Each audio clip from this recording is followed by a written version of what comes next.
What is Bitcoin? Bitcoin is the world's first cryptocurrency, and it works because of the world's first public blockchain network. What does Bitcoin do? It's simple. It lets you send and receive value to and from anyone in the world using nothing more than a computer and an internet connection. Now, why is it revolutionary? Because unlike every other tool for sending money over the internet, it works without the need to trust a middleman.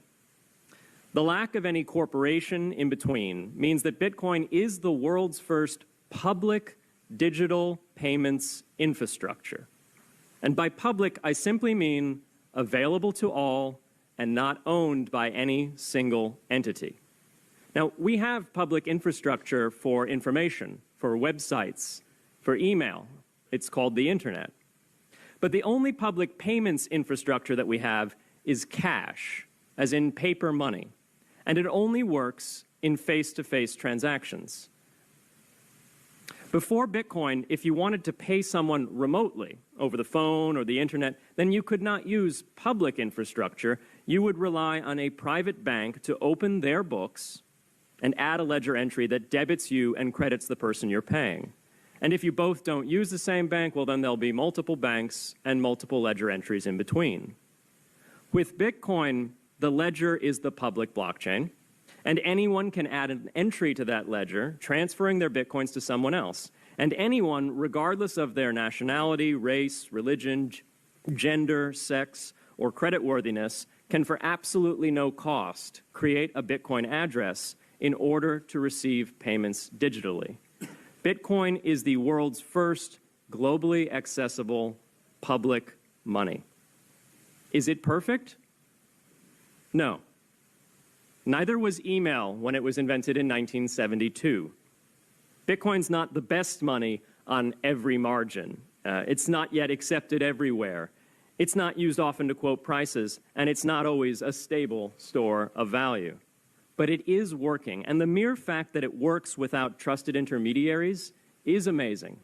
It's a computer science breakthrough, and it will be as significant for freedom, prosperity, and human flourishing as the birth of the internet. And Bitcoin is just the beginning. If we can replace private payments infrastructure, then we can replace other private choke points to human interaction as well. Now, why should we want to build more public infrastructure? Why should we embrace blockchains over corporate intermediaries? Why should we tolerate their inefficiencies and work to make them better? Why should we want the pioneers of this technology here in the United States and not fleeing overseas? A simple reason.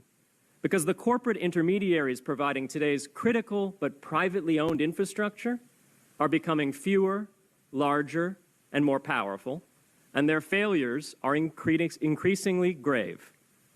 So roughly half of all Americans, 143 million people, had their Social Security numbers exposed to hackers because of a breach at Equifax.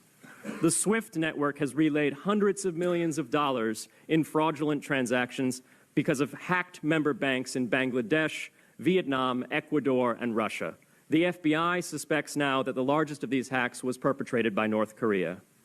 Corrupt, low-level employees at an Indian bank, Punjab National, were able to fraudulently certify SWIFT messages stealing $1.8 billion.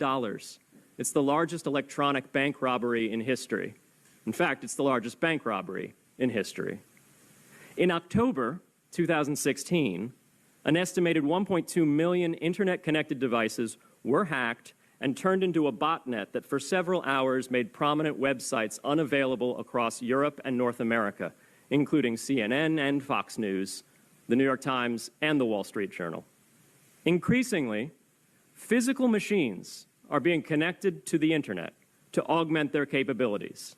They're wired through servers that are owned and maintained by private and trusted intermediaries, the so-called Internet of Things. Pacemakers from St. Jude's Hospital have been hacked. Baby monitors from TrendNet have been hacked. And Jeeps from Jeep have been hacked to the point where they can be remotely commandeered and driven off the road. Now, those vulnerabilities are inescapable in systems that have single points of failure. It doesn't matter if the point of failure is a corporation or if it's a government. There shouldn't be a single point of failure. Similar choke points existed before the internet. If you wanted to deliver a message, you'd have to go through one of 3 television broadcasters or a handful of newspapers. Private corporations are essential, but no critical infrastructure should rely on 1 or 2. The internet removed single points of failure in communications infrastructure and ushered in a wave of competition among new media corporations building on top of its public rails. Blockchains can similarly disintermediate critical payments and IoT infrastructure. The technology is not yet ready to answer all of those questions today, but it is our best hope. And as with the internet in the 1990s, we need a light-touch, pro-innovation policy to ensure that these innovations flourish in America for the benefit and security of all Americans. And